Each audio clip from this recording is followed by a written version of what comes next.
politics of fear and hate are wrong. We love you and politics of compassion But America, and love are right. we are not going back. Hey, y'all, welcome back to another episode of the Raised Red Living Blue podcast. I hope you guys are doing well.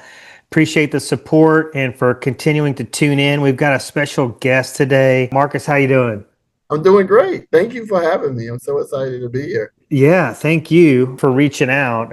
So what is your role at Democracy NC and what is Democracy NC? Yeah, right. Exactly. Yeah. So Democracy North Carolina is a statewide nonprofit in North Carolina. We've been around for 30 years, 33 years. Came out of the civil rights movement. SNCC, our founder, a guy named Bob Hall, beautiful liberal, white guy, but was really involved in the civil rights movement, involved in SNCC and all these things, along with, and so back in those days, they wanted to really unite the South and do a lot of organizing in the South. So there was this thing called Democracy South, and Democracy North Carolina came out of that larger structure of organizers and advocates from across the South. And the thing that we do at Democracy North Carolina is we fight for our democracy. We try to make sure we have a tagline that says, of, by, and for the people. We want a democracy that's of, by, and for the people. And so what that means is helping people to vote,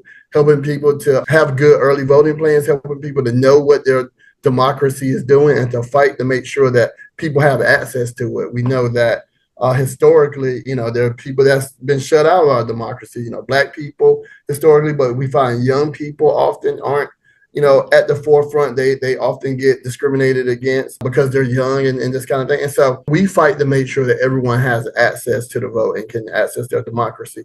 And my role in this organization is I'm the organizing director.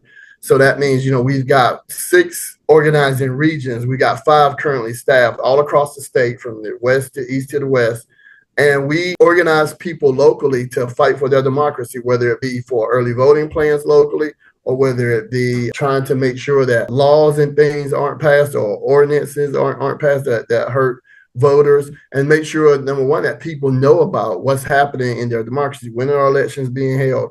What are the new laws? Because they change the law, it seems like every year in North Carolina. And now they're even changing the maps.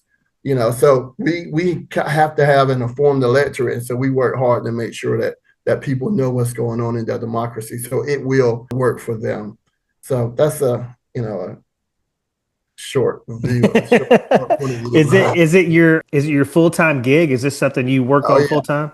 Yeah, and I started. So when I was raised as one of Jehovah's Witnesses. So like we didn't do voting, we didn't do none of that stuff when I was younger. But I always wanted. We would help people. I would go knock on people's doors. I don't know if you know about Jehovah's Witnesses, but I love helping people, and we would help people to come to know God in that context.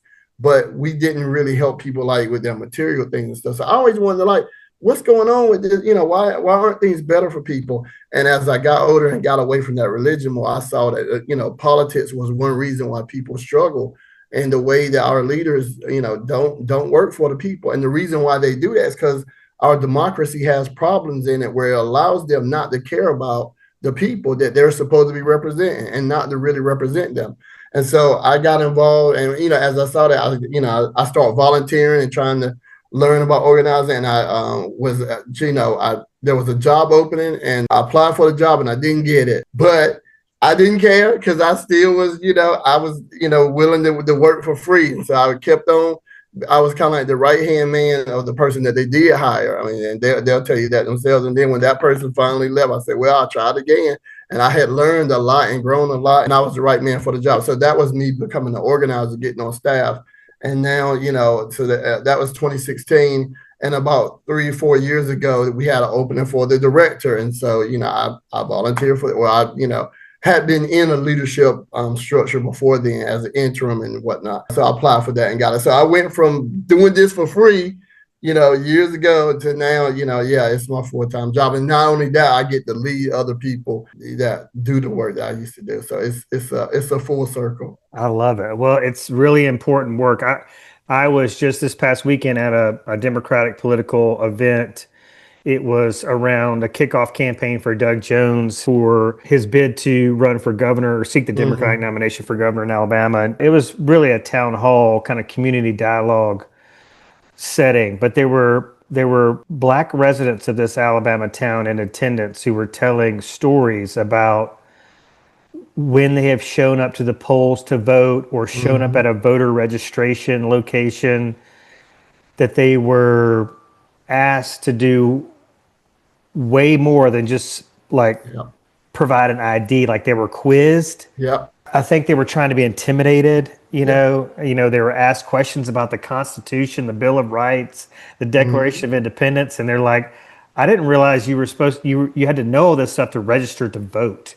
Is Yeah. that something that you've experienced personally or know people who have? No, no. Well, so I do know people that have. So I was part of a fellowship called the Rock Fellowship. That was by LDSJ. It's an organization that fights for leadership, democracy, and they have this program called the Rock Program that I was a part of, where they teach you about strategy. They teach you about organizing strategy because you can learn the X's and O's of organizing, but not necessarily how to build a campaign, how to do strategy. So they had all of the people from the South, organizers from like North Carolina all the way down to Alabama. And so we went to Alabama and I met some of the folks that were saying exactly like, this, that have been doing this kind of work for like 30 years, just like me. And yeah, that used to be a very common thing to try to get people from voting. So yeah, and that used to happen in North Carolina too. I don't want to just pick on Alabama, but that they definitely were doing that there. And I met people from all across the South and to see like the similarities of the work. So yeah, they don't quite do that now, that same overt type of like, trying to keep people from voting. But what they do now is what they've done in North Carolina is you would get a person that will try to claim that people didn't register correctly. And so their vote shouldn't count. And we've had that happen in North Carolina where like retroactively last year, we had a candidate lose the election basically, and then sue after the fact to say, you know what, all those votes, and there were black people votes for the most part. There were votes in Greensboro where there were a bunch of black people votes, in Fayetteville where a bunch of black people saying that, oh, there's something wrong with their registration and that registration shouldn't count and that vote shouldn't count after the fact. And so to try to get rid of votes that way. We also have a photo ID law in North Carolina that does something similar. Again, it's not like they used to put pennies in a jar or rocks in a jar or marbles in a jar and say, tell me how many marbles in the jar, then you can register to vote. Yeah. They don't do it like that. Yeah, they don't do it like that anymore. But what they do is they look and see what kind of IDs do black people not have. And we're going to say, if you don't have these IDs, you can't vote. And so that's the kind of the new age of doing that same kind of thing. It's not as overt as it used to be, but they still do. As a matter of fact, we just had the government come in and gerrymander a black district, my districts 1 and 3, but they really were trying to change District 1 to be a Republican district. I mean, just to say the part, we're a nonpartisan organization, so we don't endorse any party or any people, but any candidates, anything like that. But we gotta we fight for democracy, whether it's Democrats or Republicans. If you're hurting our democracy, then we call it out. So the Republicans literally took a black district and cut it up to try to make it a Republican district. And it was a very competitive district. It wasn't like it was just a blue district or whatever. It was a competitive district because North Carolina is a competitive state. But they've drawn the map, they've gerrymandered the map so much that it's hard for Democrats to win, I mean, frankly. And that was the purpose of it. And the Supreme Court now says that partisan gerrymandering is okay. So they go into a black district now, cut it up, and reduce the power of those black people in there. But as long as they believe or they can make the case that we did it, but not because they were black, but because we think they're going to vote Democratic, well, it's fair game to do that. So that's the kind of ways that now they reduce the power of the black vote. They reduce the power of people. It's the politicians picking their voters instead of the other way around. And so it's not the same as before, but it's got the same result of reducing the power of black and brown people. So what can Democracy NC, what can you do as an organization to help protect people's voting rights? Yeah. So one of the number one things that we do is the education. Like when people know what's happening, then they understand what's going on. A lot of times when they are doing these things, they are counting on the fact that people won't know that they did it and that then they won't turn around and vote. So when they cut that district up that I was just talking about, District 1, They have it built in. Well, we know these many people are likely voters. These voters here are unlikely. And as long as those unlikely voters don't vote, then that district is going to do what we drew it to do. So not partisan, whatever. But what we want to do is let Black people know, Black and brown people and poor people in these rural districts, that, hey, these politicians are coming in here and cutting up your district to try to say, we don't like how you've been voting, and we're going to stop you to have that power. Now, I think people should be able to vote for who they want to vote for and have that vote matter, and so that's all we care about. And so however people vote, they should. But when you've got a community like we do in that district 1, where you've got a bunch of counties that kind of are made up with the same kind of demographic makeup, they got the same kind of economy, they're a district. There's a group of people that need representation for someone that understands their plight, their problems, their solutions, them, and can represent them. That's all that we want. That's all that Democracy North Carolina cares about. I don't care if I'll fight just as hard for, Republican, communities that have representation as I will Democrats. But right now in North Carolina, what we see is the gerrymandering hurting Black and brown people. And so we got to speak out against that. Yeah, Doug Jones at the event I attended on Saturday was talking about how voting is your voice. So like in a democracy, that is how you let your voice be heard. And, I think it's a pretty well-known fact that, a lot of people just didn't vote in the 2024 election. I wonder, through this education and through talking to people, do you find that a lot of people just feel like their vote doesn't count? Like they're just like, what's the point? Yeah, absolutely. So some of the main things that define reasons why people don't vote is, number one, not sure who to vote for. It's really funny, like when people just don't know, like, what does a county commissioner really do? What does your city council really do? You understand what a sheriff does and stuff like that, but maybe not what, the district attorney does. And, the state Supreme Court, it might be fuzzy on that. And what we know is when people don't know the answer to a question, then they don't answer it, right? And so if people don't feel like they know what a person does and and so then they don't really know what's the best person to choose, then they don't vote. So that's number one. It's just educating people on, again, not the candidates per se. We do have voter guides and that kind of things, like just raw information, but also what does that job do? And what kind of person would you want in that job, right? Once you understand what it is. So that's number one. We do that type of education. But another thing that we find is that people, like you said, they don't believe that their vote counts because sometimes people don't understand like how change happens, right? And so like you hear people say, well, we voted, but nothing changed.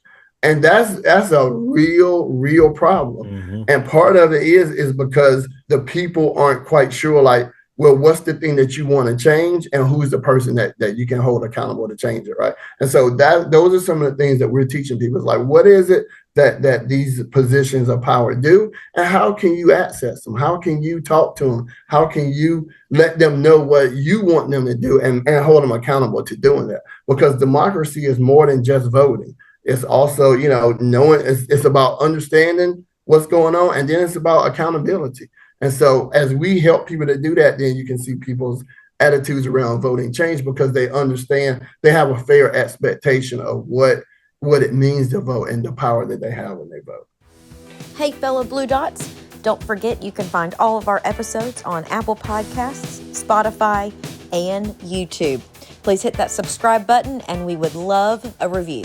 Okay, now back to the episode. Well, in terms of like how North Carolina is failing to serve people in these poor and marginalized communities, is gerrymandering the main thing you guys are combating, or is there other areas where North Carolina is just dropping the ball under its current system?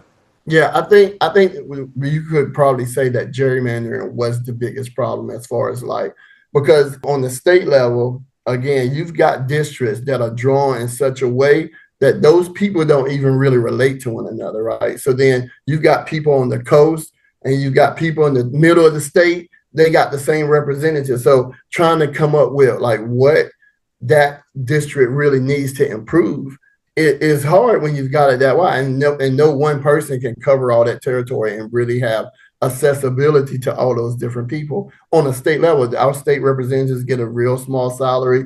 They don't, a little bit of staff. So again, so that's the number one way of just not having fair maps where you can have fair representatives. For many, many years, North Carolina, you would know your representative and for years, and so when that changes, when you start drawing maps and people don't know what their districts are, who those people are, then that's a big problem.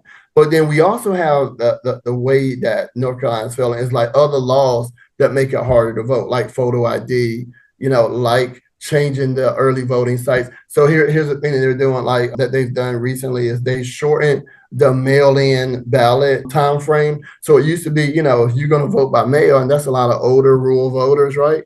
You're going to vote by mail. So then, there was like 11 days. So if the mail was running short or slow or whatever, you had 11 days where the mail could get there, and then that vote was still be counted. They reduced it to 3. We did the research. That was like some 11,000 votes that potentially get thrown out because you make that change. So things like that, where you just make it hard for people to make their vote count. The ones that, want to vote and understand the need to vote. So, we know that that's not everybody. Some people are feeling kind of disenchanted, but you got someone that's trying to vote, and here you are throwing their votes out. So that's a big problem in North Carolina. So yeah, those are some of the basic ways when we talk about failing when it comes to our democracy. It's gerrymandering, and then there's laws and practices that make it harder for people's votes to count. Well, so just to play like devil's advocate for a minute, can you help educate the audience? So let's just say I'm a person who just doesn't understand why somebody wouldn't have a photo ID. Yeah. Like what, so if I'm saying like, what's the big deal? Like this is what I see, I know you made it clear that y'all are not a partisan organization. I am, and this podcast is. Right. So, I just hear it all the time, people on the right are like, what's the big deal? Yeah, yeah. Like, they don't even understand basic things like somebody might not have a car, but somebody should maybe have a photo ID. So if somebody challenges you on that regard, what is your retort? How do you combat, people painting this as like, a non-issue? Well, so one of the first things I say is anytime you make it harder for someone to do what's their right to do in this country, you've got a problem. So as far as, people have a right to vote in North Carolina. And so when you are trying to make that harder, there's got to be a good reason why you're doing that, right? And so what's the reason why you want it? So that's number one, the whole premise of why are you making it harder to vote? Because and I don't even want to give it any justice, but they'll say voter fraud is the reason why and number one, there's no voter fraud as far as, photo ID, voter fraud, that kind of thing. It's just a myth that people have come up with. So there's no reason to try to make it hard. You're not saving any, you're not protecting anything by doing that. And number two, if that was even a problem, the photo ID thing is not the way to solve that. But it's not a problem. So that's number one. Like, what's the thing you're doing? You're making it harder to vote, but for what reason, right? So I always challenge the premise first. But secondly, to your point, that they're different. People have different lives. So there are people that in some of the counties where this is really a hard thing, there are people that don't have a DMV in their county in North Carolina, right? They've got like mobile DMVs that come periodically, whatever. So it's a real challenge. And so if you don't have a car, when you buy a car and get your license in North Carolina, that means insurance, because that comes right with it. In order to even get your license, you got to be on somebody's insurance. That's money. You got to have records to be able to go and prove who you are to get your license. So there are a lot of people that don't have the driver's license that they require. So we had to start helping people to get what we call free IDs. So now you got to get that, you got to go to the Board of Elections. Again, that's middle of the day, that's 9 to 5 during the work week is the only time you can do that, right? So what you've done is you created a real barrier that people have to jump over. Money they gotta pay, time they gotta pay in order to get ID. Some people, and again, for what reason? For something that's not even real. Like there are some instances where, if you want to talk about, like gun laws and stuff, that's a right, and you say, well, we want to put some restrictions on that, but here's the reason why. And it's a real reason where we got kids being shot or whatever. And again, I'm not trying to, I'm not taking a stand on that issue, but I'm saying at least you can understand why someone might would say that, right? Where there is a real reason why you want to make it harder to say get a firearm. But in this case, if you're going to make it harder to vote, what's your rationale? There is no rationale. And we can prove that it really does make it harder for people to vote. Well, I can see, like, from an educational standpoint and, trying to help people kind of overcome some of these obstacles, like that's something that's within the scope of your control. But like with the gerrymandering, how can Democracy Now!, like what steps can y'all take to try to keep these districts from being unfairly drawn? Well, so it's going to be just like everything in our democracy, it's up to the people to fix that. But what's good news is that the people have the ability to fix it. What they have to do is the people have to, number one, care about fair maps, and we think they do. Care about gerrymander, and then elect officials, specifically the Supreme Court, who really, so I'll just say, for a little while, North Carolina had a constitutional understanding that it was unconstitutional to gerrymander in North Carolina. And then the Supreme Court, there was an election, the character of the Supreme Court changed. And then that Supreme Court went and reheard the case that they had just decided that gerrymandering is unconstitutional. They went and reversed themselves and said, oh, by the way, now it is constitutional. You can gerrymander. Partisan gerrymandering is legal in North Carolina. And so now we got this mess. So if people care about this issue, it's a matter of caring about judges who will fight for fair maps, because the courts can decide that. So that's the easy way to do that. Again, I can't say more as far as like who that person is or who those people would be, but it's up to the people. We're going to educate people on the stakes and let people know, hey, you got a choice here, and let people decide who can help on that issue. So that's one way to do it, is to get fair maps. But I also mentioned in the beginning is that whenever people are gerrymandering, and look, Democrats have gerrymandered in the past, Republicans are really taking it to the next level. Yeah. But anytime someone's gerrymandering, what they're counting on is people not to vote. The same way they're counting on, if I'm a Democrat and I'm drawing blue maps, I'm counting on my Democrats to vote, and I'm counting on these other people not to vote. And it's the same thing the Republicans do. When they draw these maps, they're counting on people of color not to vote. Certain people not to vote. And so if those people vote, then they can overcome a gerrymandered map. And so our thing is to make sure we want everybody to vote. And so we're going to be working really hard to make sure that those people whose power has been taken, that they know, hey, someone's in here, someone's in the cookie jar, taking your power, they're taking away the power of your vote. But you can overcome that. And so telling your family, all your friends, this is an important year to vote. I know it's the midterm. I know it's not the president, but your rights are on the line this year more than ever. And so to get people to vote.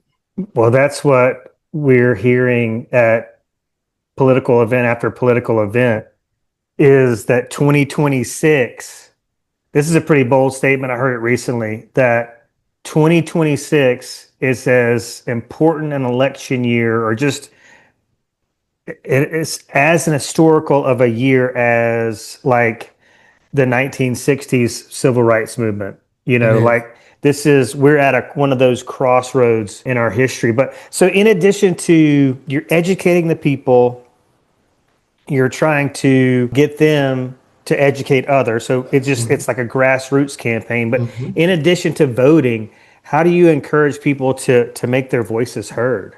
Yeah.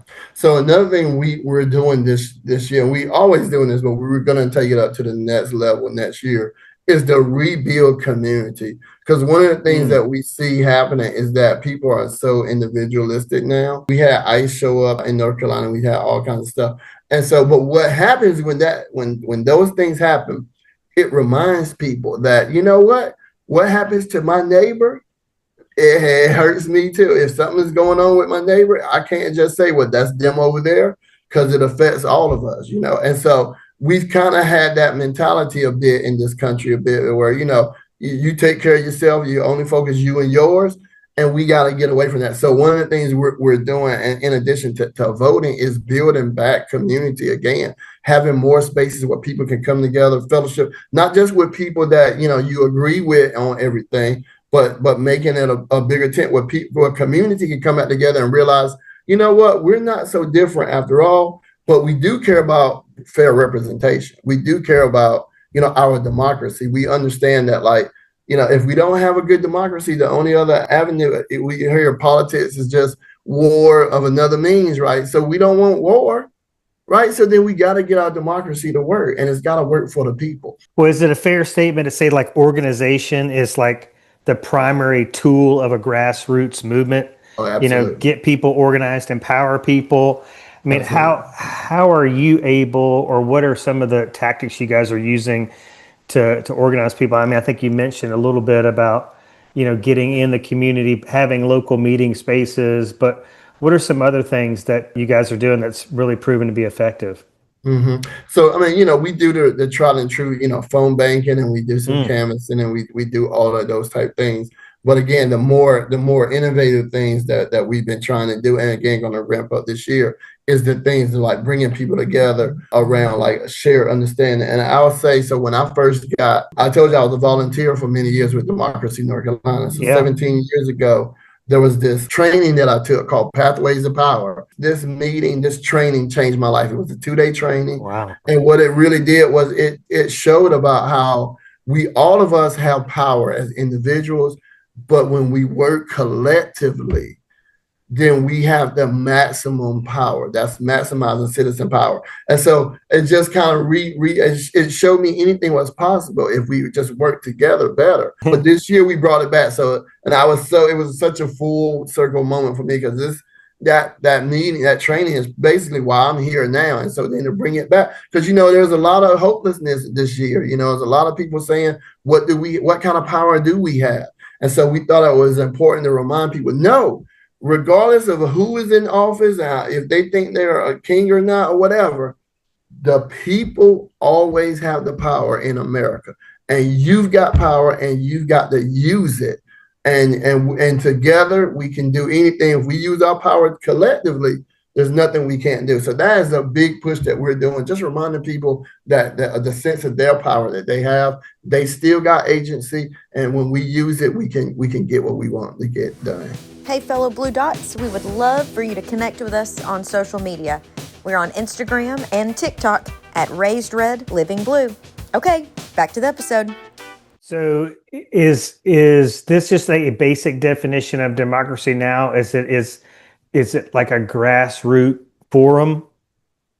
So we combine, absolutely, grassroots. We combine organizing and research and advocacy. So Bob Hall was a researcher as well as an organizer. So he believed in like crunching data and looking at public finance records and all this kind of stuff and make really smart decisions. So he would let the organizing inform the research. Like, what is the community asking for? What does the community need to know? Let me go research that and then get some answers to these questions that they have.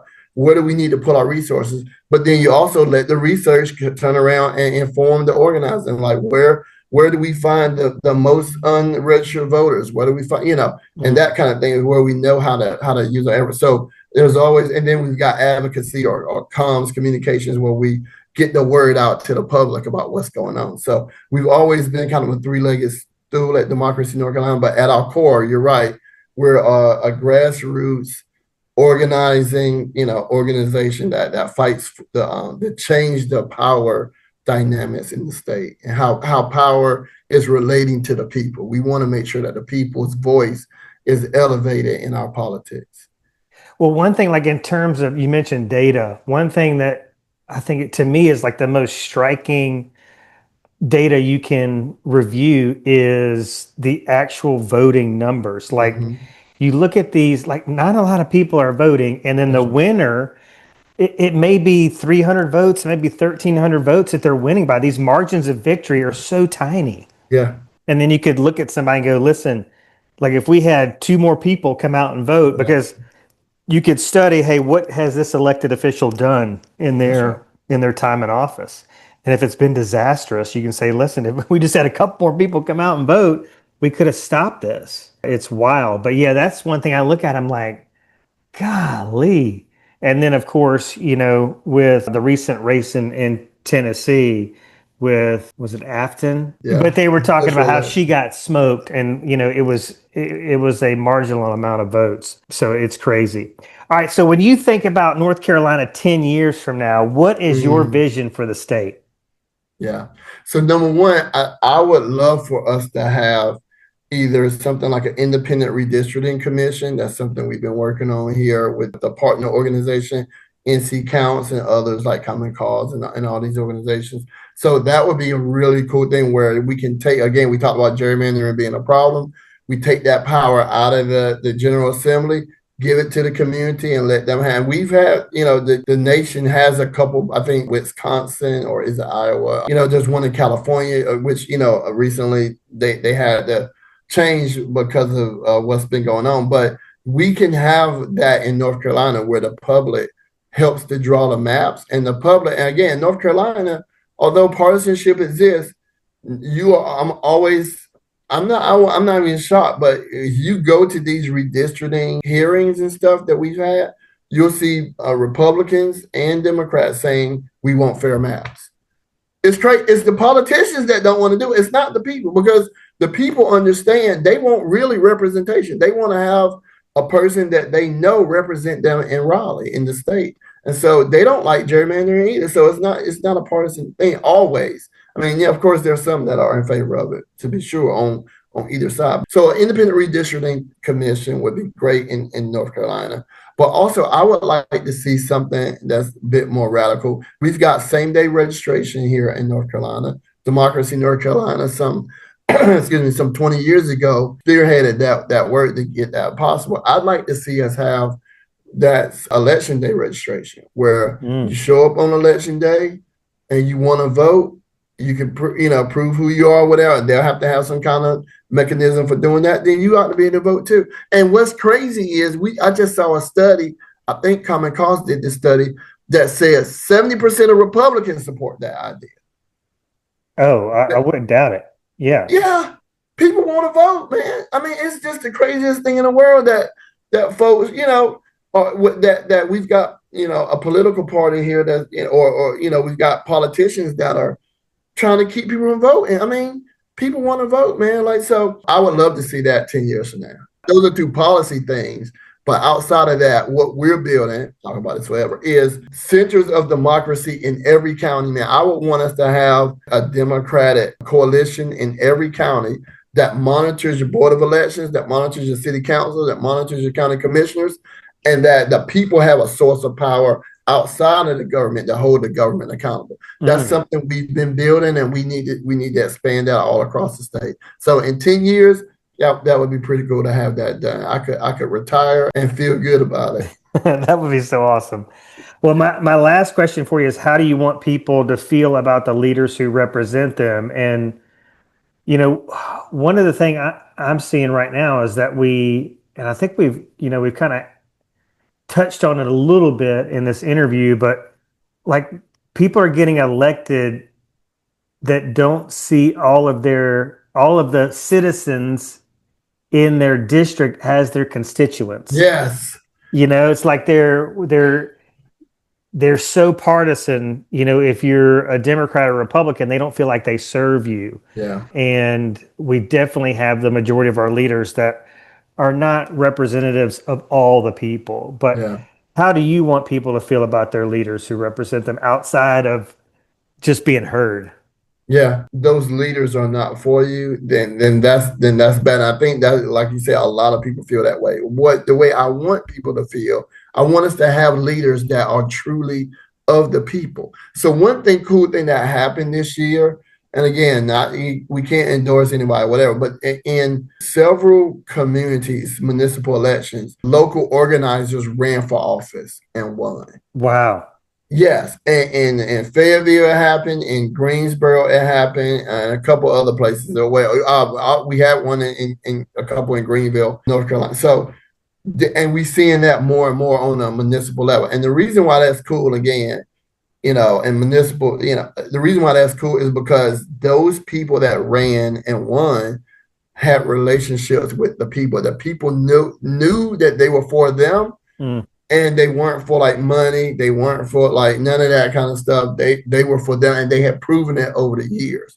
And so it's the coolest thing in the world when this guy who as the person that knocks on your door and helps you and cares about you is now, and in the past had tried to hold leaders accountable and say, hey, you need to serve your people better, now are the leaders, right? And so, and we still got to hold them accountable in the leadership role, but we know that where their heart is, at least, from what we experience. So that's a beautiful thing. We're seeing that more and more. And that's what I mean by us creating more communities again, because what ideally you want is the community come together, and then a person in that community, as a community, it kind of rises up as a leader. And so it's not a party picking the leaders. It's not someone on high. It's not a corporation of money. It's literally the people of that community saying, you know what, we all of us know you, we like you, respect you, you're helping us out here now on this level. Why don't you run for office and we'll support you? And you ain't got to buy our votes because we know who you are. We're the ones asking you to run, instead of I wake up one day and say, heck, I can do a better job than John, and then I just go run, and now I got to tell everyone why I'm running. Listen, that's fine if that's how it works, but I would love it better if you don't go and say, hey, I'm selecting myself, vote for me, but the people say, we're selecting you, you run, and let that be reversed. That's what I want to build here, where the people are actually directing folks to run. So that way you've already got a base of support.